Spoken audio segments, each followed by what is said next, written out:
एवढंच सांगेन की महाराष्ट्र तर पोरका झाला, पण काही त्यांची स्वप्न होती, ती स्वप्न सुद्धा पोरकी झाली.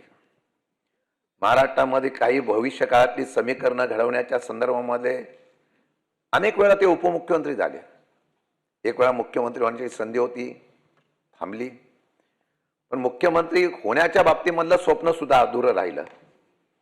कदाचित भविष्य काळातलं ते त्यांचं नियोजन सुद्धा असू शकतं.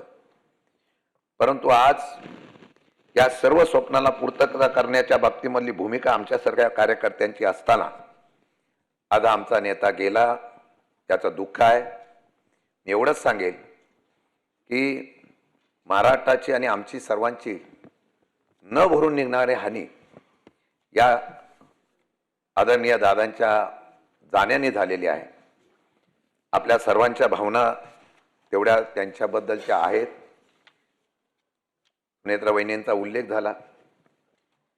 खरं म्हणतं तर दादांच्या जाण्यानंतर त्यांनी ह्या सभागृहामध्ये आणि या असलेल्या महाराष्ट्राची जबाबदारी आणि पक्षाची जबाबदारी घेतली. मला अपेक्षा आहे की आपल्या सर्वांच्या सहकार्यातून एक चांगल्या प्रकारचं दादांची उणीव न भासणारं नेतृत्व हे उभं राहण्याचा प्रयत्न ते निश्चितपणाने करतील. आपण सर्वजण सहकार्याची भूमिका घेऊ. मी त्यांच्या जाण्यानंतर जी पोकळी निर्माण झालेली आहे